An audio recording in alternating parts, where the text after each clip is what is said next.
പുകവലി ആരോഗ്യത്തിന് ഹാനികരം. നമ്മൾ എത്ര തവണ പറയുന്ന കാര്യം, എല്ലാവർക്കും അത് അറിയുകയും ചെയ്യാം. പക്ഷേ പുകവലി ശീലിച്ചു പോയാൽ പിന്നെ അത് നിർത്തുക എന്ന് പറയുന്ന വലിയ ബുദ്ധിമുട്ടാണ്. ഇന്നും കൂടെ ഞാൻ വലിക്കൂ, നാളെ മുതൽ വലിക്കത്തില്ല എന്ന് പറഞ്ഞിട്ട് ഒരെണ്ണം കൂടെ വലിച്ചു കളയാമെന്ന് പിറ്റേന്ന് തീരുമാനിക്കും. അങ്ങനെ ചങ്ങല വലി അങ്ങനെ പോയിക്കൊണ്ടേയിരിക്കും. പക്ഷേ പുകവലി നിർത്താനുള്ള ഒരു സൂത്രവാക്യം അല്ലെങ്കിൽ ചില സൂത്രപണികൾ പറഞ്ഞു തരാൻ കൊച്ചി VPS ലേക്ക് ഷോർ ആശുപത്രിയിലെ ശ്വാസകോശ രോഗവിദഗ്ധൻ ഡോക്ടർ ഹരി ലക്ഷ്മണൻ വരുന്നു. ശ്വാസകോശം സ്പോഞ്ച് പോലെയാണ്, മറന്നുപോകണ്ട. Doctor Hari Lakshmanan, family doctor, supported by VPS lake shore.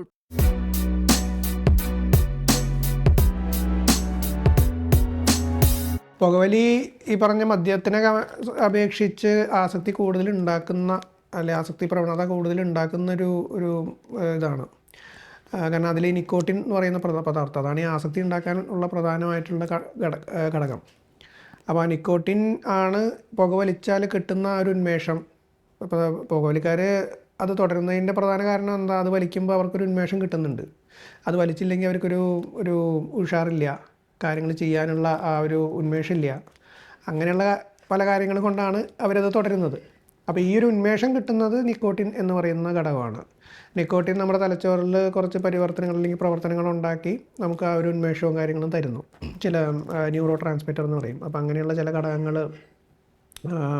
ഘടകങ്ങളുടെ കൂടുതലായിട്ട് സെക്രീഷൻ വരുന്നു, നമുക്ക് ഉന്മേഷം കിട്ടുന്നു. അപ്പോൾ പുകവലി നിർത്താൻ ശ്രമിക്കുമ്പോൾ രക്തത്തിൽ ഈ നിക്കോട്ടിൻ്റെ അളവ് കുറയും. അപ്പോൾ സ്വാഭാവികമായിട്ട് ആ ഉന്മേഷം കുറയും. അതാണ് അവരെ വീണ്ടും വീണ്ടും ഈ പുകയിലേക്ക് ആകർഷിക്കപ്പെടുന്നത്.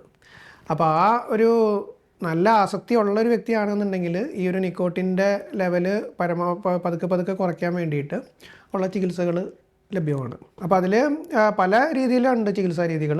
ഏറ്റവും പ്രധാനം കൗൺസിലിംഗ്. കാരണം ഇതിലൊരു സ്വഭാവം അടിസ്ഥാനമാക്കിയിട്ടുള്ള ഒരു ഇതാണ് ഈ പുകവലി എന്നുള്ളത്. പലരും ഈ പുകവലിക്കാൻ തുടങ്ങുന്നത് ചിലപ്പോൾ ചെറുപ്പകാലത്തോ അല്ലെങ്കിൽ ബാക്കി അവരുടെ എല്ലാം കൂടെ ആ ഒരു കമ്പനിയിൽ നിന്നിട്ടാണ് സ്റ്റാർട്ട് ചെയ്യുന്നത്. പിന്നെ അവർക്ക് കുറേ കഴിയുമ്പോൾ അത് നിർത്താൻ പറ്റാതെയാവും. അപ്പോൾ എപ്പോഴും അവർ തന്നെ വിചാരിക്കണം ആ ഒരു പുകവലി നിർത്തണം എന്നുള്ളത്. അപ്പോൾ അതിനുള്ള കുറച്ച് പ്രായോഗിക നിർദ്ദേശങ്ങൾ നമുക്ക് കൊടുക്കാൻ കഴിയും, അത് കൗൺസിലിങ്ങിലൂടെ.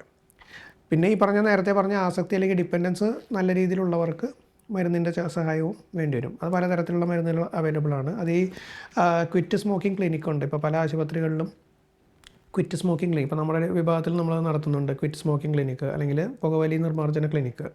അപ്പോൾ അതിൽ ഇതേപോലെ പ്രായോഗിക നിർദ്ദേശങ്ങൾ, മരുന്നുകൾ, അതിൻ്റെ എല്ലാം ഒരു അസിസ്റ്റൻസ് നമുക്ക് അവർക്ക് കൊടുക്കാൻ കഴിയും. Family doctor, supported by VPS lake shore. ലോകത്തെവിടെയായാലും ഏത് സമയത്തും 24 വാർത്തകളും ഓഗ്മെന്റഡ് റിയാലിറ്റി പാക്കേജുകളും എക്സ്പ്ലെയിനറുകളും വിശദമായി കാണാൻ ഞങ്ങളുടെ YouTube ചാനൽ നിങ്ങൾക്ക് സബ്സ്ക്രൈബ് ചെയ്യാം.